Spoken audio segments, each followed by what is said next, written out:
অনেক উদ্যোক্তা চিন্তা করেন অনলাইন ব্যবসায় আর এমন কি, এটা খুব সহজ একটি ব্যাপার। জাস্ট ফেসবুকে একটি বিজনেস পেজ ওপেন করব, তারপর বিভিন্ন প্রোডাক্টের ভিডিও করে ছবি তুলে সেগুলিকে আপলোড করব এবং পরবর্তীতে ইউটিউব ভিডিও দেখে অথবা একটা সিম্পল কোর্স করে নিয়ে অ্যাড ক্যাম্পেইন রান করে দিব।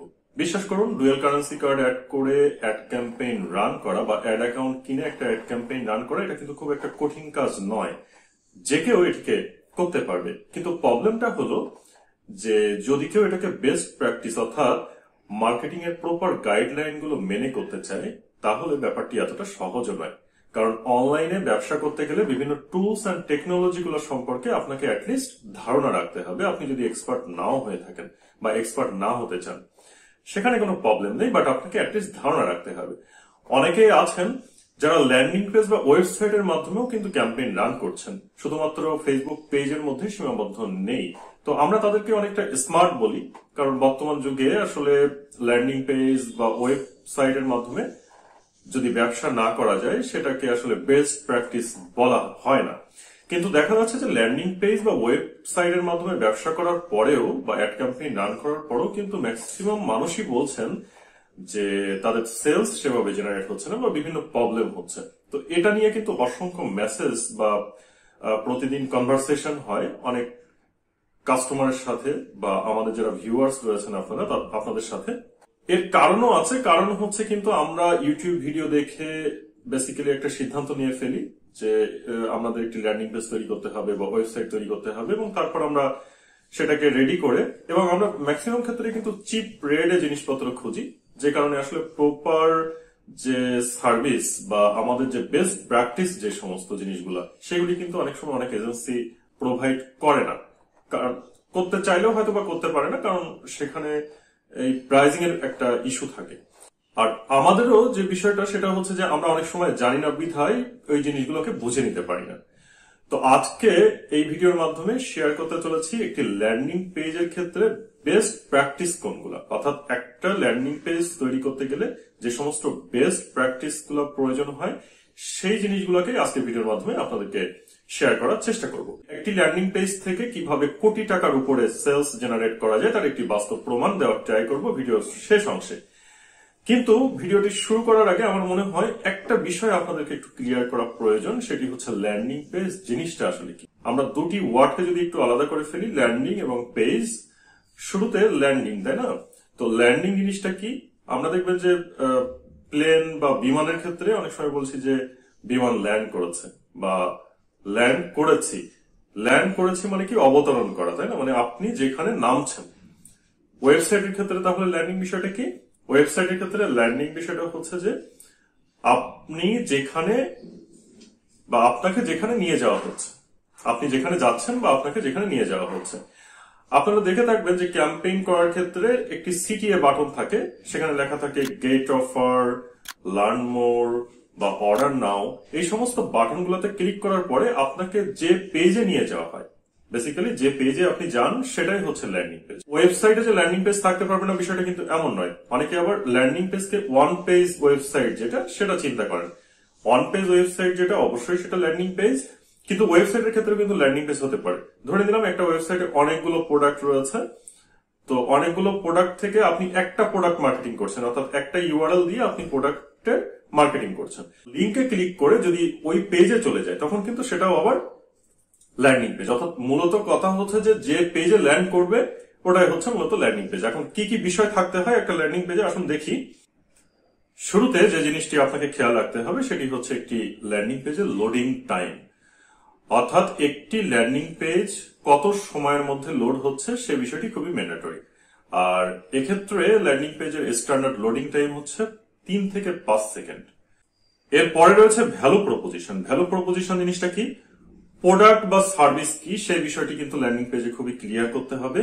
এরপর রয়েছে প্রোডাক্ট বা সার্ভিস কেমন, সে বিষয়টিও আপনাকে ক্লিয়ার করতে হবে। তৃতীয় হলো প্রোডাক্ট বা সার্ভিসের ফিচার বা বেনিফিট। প্রোডাক্ট বা সার্ভিসের বেনিফিট কি এটা নিয়ে কিন্তু ল্যান্ডিং পেজে একটি পার্ট রাখতে হবে অবশ্যই, কারণ প্রোডাক্ট বা সার্ভিসের বেনিফিট সম্পর্কে না জেনে কাস্টমার সাধারণত কোনো কিছু পারচেস করে না। এই অংশটি না রাখলে অনেক ক্ষেত্রে কাস্টমার বাউন্স করতে পারে, এসে ক্লিক করবে বাট সে যখন ইনফরমেশন দেখবে যে কম আছে, ল্যান্ডিং পেজ থেকে বের হয়ে যাবে। এরপর চতুর্থ যেটি, সেটি হচ্ছে প্রোডাক্ট বা সার্ভিস কি সমস্যার সমাধান করবে। অর্থাৎ আমরা জানি যে প্রত্যেকটা ব্যবসা যে কোনো সমস্যার সমাধান করে, আর কোন সমস্যার সমাধান যদি না করে সেক্ষেত্রে একটা ব্যবসা আসলে দাঁড় করানো সম্ভব না। প্রত্যেকটা ব্যবসার উদ্দেশ্যই কোনো না কোনো সমস্যার সমাধান করা। তো কি সমস্যার সমাধান করবে আপনার প্রোডাক্ট বা সার্ভিস, সে সম্পর্কে কিন্তু ডিটেল আপনাকে উপস্থাপন করতে হবে ল্যান্ডিং পেজে। তো আমরা একটা ল্যান্ডিং পেজ দেখি, তাহলে আমাদের একটু ধারণাটা ক্লিয়ার হবে। আমি এখানে নেম চিপে রয়েছি, আপনারা জানেন নেম চিপ কত পপুলার ডোমেইন পারচেসের ক্ষেত্রে। তো এখানে এটি একটি ল্যান্ডিং পেজ। আমি যদি টোটাল ল্যান্ডিং পেজটি স্ক্রল করি, আপনারা দেখতে পাচ্ছেন এখানে। তো এখানে দেখুন, এখানে বলছে যে ভ্যালু প্রপোজিশন। আমরা যেটা শিখলাম যে প্রোডাক্ট বা সার্ভিস কি, প্রোডাক্ট বা সার্ভিস কেমন, প্রোডাক্ট বা সার্ভিসের ফিচার বেনিফিট কি, প্রোডাক্ট বা সার্ভিস কি সমস্যার সমাধান করবে। তো আসুন এখানে দেখি আমরা সেগুলি আছে কিনা। এখানে দেখুন, এখানে এটি domain price, discover more popular top level domain for less. এখানে একটি সেন্টেন্সের মাধ্যমে কিন্তু টোটাল বিষয়টা ক্লিয়ার হয়ে যাচ্ছে যে discover more popular top level domains for less, অর্থাৎ টপ লেভেল ডোমেইন কিনবে কি কম খরচে, তাই তো বিষয়টা। এটা দিয়েই কিন্তু সে ক্লিয়ার করে ফেলছে যে আসলে এর প্রোডাক্ট বা সার্ভিস কি। এরপর রয়েছে কি প্রোডাক্ট বা সার্ভিস কেমন। এখানে দেখুন তারা কি করেছে, এখানে .com ডোমেইনের ক্ষেত্রে তারা ইয়ারলি চার্জ মেনশন করেছে, .net এর ক্ষেত্রে ইয়ারলি চার্জ মেনশন করেছে, .org ক্ষেত্রে মেনশন করেছে। অর্থাৎ এখানে তারা বোঝাতে চাচ্ছে যে .com পারচেস করেন বা .net পারচেস করেন বা org, অর্থাৎ এই তিনটা যে টপ ডোমেইন, এইটা পারচেস করলে তাদের সার্ভিসটা কেমন হবে। এখানে ক্লিক করলে চেক অ্যাভেলেবিলিটি, তাদের সার্ভিস সম্পর্কে এখানে জানা যাবে। ঠিক আছে, এভাবে কিন্তু তারা এখানে মেনশন করেছে। তারপর কি রয়েছে, প্রোডাক্ট বা সার্ভিসের ফিচার বা বেনিফিট কি। ফিচার বা বেনিফিট কি, আমরা একটু নিচে আসি। দেখুন 3 reasons to register today, তিনটা কারণে রেজিস্ট্রেশন করার কথা বলছে। তিনটা কারণ কি কি আমরা একটু দেখি। এখানে দেখুন বলছে যে popular domains at competitive price, অর্থাৎ কম্পিটিটিভ প্রাইসে আপনি পপুলার ডোমেইন পাচ্ছেন। সেকেন্ড কি বলছে যে free products and services when you register. তো দ্বিতীয় কারণ এটা যে এটা ফ্রি প্রোডাক্টস এন্ড সার্ভিসেস পাচ্ছেন হোয়েন ইউ রেজিস্টার করলে ফ্রিতে প্রোডাক্ট এবং সার্ভিসেস পাচ্ছেন, এই টাইপের একটা তারা রিজন দেখিয়েছে। এবং থার্ড দেখিয়েছে কি easy set up and helpful guidance. Third reason, অর্থাৎ খুব সহজে সেট আপ করা যাবে এবং হেল্পফুল গাইডেন্স রয়েছে, এ ধরনের তারা রিজনস দেখাচ্ছে। তো এখানে আবার দেখুন কি দেখাচ্ছে যে find out the price of your domain. তো ডোমেইনের তো অনেকগুলো ভেরিয়েশন আছে, এই ভেরিয়েশন অনুসারে এখানে দেখুন প্রাইস গুলা মেনশন করেছে। এখানে দেখুন তারা আরো অ্যাট্রাকটিভ করার জন্য কি কি দিয়েছে। এখানে বলছে যে গ্রাব অ্যান এক্সাইটিং ডিল। কি কি বলছে এখানে, যে ফ্রি ডোমেইন উইথ হোস্টিং, এখানে বলছে মান্থলি কুপনস, আর এখানে বলছে কি 0.99 সেন্ট, তার মানে 99 সেন্টে আপনি ডোমেইন পাবেন, এরকম অপশনও তারা দিচ্ছে। আরো দেখুন এখানে বলছে যে enjoy free products and services. এরপর রয়েছে হেল্প এট এভরি স্টেজ। তো হেল্পের মধ্যে রয়েছে ইজি ডোমেইন ম্যানেজমেন্ট, রয়েছে ইজি সেট আপ, তারপর রয়েছে we are here to help. এখন বলছে যে কেন নেমচিপ আপনি ব্যবহার করবেন। আমরা যদি পরবর্তী এখানে যাই, এখানে কি রয়েছে যে প্রোডাক্ট বা সার্ভিসের ফিচার বা বেনিফিট কি, আমরা কিন্তু সেটা ওখানে দেখেছি। এরপর প্রোডাক্ট বা সার্ভিস কি সমস্যার সমাধান করবে, এই যে এখানে হোয়াই নেমচিপ, কেন নেমচিপ ব্যবহার করবেন। এরপরে একটি ল্যান্ডিং পেজের জন্য প্রয়োজন হয় কি কল টু অ্যাকশন বা সিটিএ বাটন। সিটিএ বাটন জিনিসটা কি, এই যে এখানে ক্লিক করলে আপনাকে ডিরেক্ট পারচেসে নিয়ে যাবে, অর্থাৎ এই যে প্রোডাক্ট এটিকে অর্ডার করার জন্য আপনি এখানে ক্লিক করলে ডিটেল ইনফরমেশন দেওয়ার সুযোগ পাবেন এবং আপনি প্রোডাক্টটি খুব সহজে অর্ডার করে ফেলতে পারবেন। তো এটাও খুব ম্যান্ডেটরি একটি সিটিএ বাটনকে অ্যাট্রাকটিভ ভাবে প্লেস করা, অর্থাৎ সব জায়গায় সিটিএ বাটন দিলে কিন্তু মানুষ ক্লিক করবে না। এমন একটা জায়গায় সিটিএ বাটন দেওয়া উচিত যেখানে মানুষের নজরে আসবে, এবং সিটিএ বাটনটার কালারের ক্ষেত্রে বা টেক্সটের ক্ষেত্রে বা যেভাবে দেওয়া হচ্ছে সে বিষয়টিও কিন্তু খেয়াল রাখা উচিত যে আসলে আই ক্যাচিং হচ্ছে কিনা। পরবর্তী অপশনে চলে যাই। ল্যান্ডিং পেজ করার ক্ষেত্রে ভিজুয়ালাইজেশন যেটা, সেটাও কিন্তু খুবই ইম্পর্টেন্ট। আমরা জানি যে একটা ল্যান্ডিং পেজ আসলে তেমন কিছু থাকে না, মানে ভিজুয়াল পার্ট যেটাতে, সেখানে কি কি থাকে আমরা দেখি। আমাদের এই যে ল্যান্ডিং পেজ, এখানে কি আছে, এখানে টেক্সট আছে, এখানে আইকন রয়েছে যেটাকে আমরা ইমেজ বলতে পারি, এখানে ইমেজ বলতে পারি এটাকে। আইকন রয়েছে, তাহলে টেক্সট, আইকন এবং আর একটা হচ্ছে থাকতে পারে সেটা হচ্ছে ভিডিও, যেটা এখানে নেই আসলে, এই ল্যান্ডিং পেজে ভিডিও ইউজ করেনি। বর্তমানে ভিডিওর মাধ্যমে যেহেতু বেশি মানুষের অ্যাটেনশন গ্রাব করা যায়, তো অনেকেই কিন্তু ভিডিও ব্যবহার করে। তো এই তিনটা জিনিস থাকে মূলত ল্যান্ডিং পেজ। তাহলে আরো কি থাকতে হবে? রয়েছে সোশ্যাল প্রুফ। সোশ্যাল প্রুফের ক্ষেত্রে হ্যাপি ক্লায়েন্ট রিভিউ। আপনার ল্যান্ডিং পেজে যে মানুষ এসেছে এবং সেই ল্যান্ডিং পেজ থেকে প্রোডাক্ট বা সার্ভিস ক্রয় করে তারা স্যাটিসফাইড, এই ধরনের কিছু ক্লায়েন্টের রিভিউ একটা ল্যান্ডিং পেজে থাকলে সেটা কিন্তু কাস্টমারের অ্যাটেনশন গ্রাব করতে খুব সহযোগিতা করে। এনিওয়ে, এখানে কাস্টমার রিভিউ আমরা দেখছি না, বাট রাখাটা জরুরি। এরপর কি রয়েছে? Feature and benefit. এরপর লাস্ট যে জিনিসটি একটি ল্যান্ডিং পেজের ক্ষেত্রে সবচেয়ে প্রয়োজনীয়, সেটি হচ্ছে স্ট্যান্ডার্ড কালার। অর্থাৎ একজন ইউজার যখন একটা ল্যান্ডিং পেজে আসে তখন কালার দেখে যাতে তার বিরক্ত না হয়। আপনি বিভিন্ন বাটন ইউজ করেছেন বা বিভিন্ন টেক্সট দিয়েছেন, সেগুলি বা ব্যাকগ্রাউন্ডের যে কালারগুলো ব্যবহার করেছেন সেগুলি যাতে আই ক্যাচিং হয় বা স্ট্যান্ডার্ড মানের হয়। আদারওয়াইজ কিন্তু একজন ইউজার এসে তার বিরক্তিকর মনে হবে এই ব্রাউজ করতে, সে কিন্তু কমফোর্ট ফিল করবে না, চোখের শান্তি।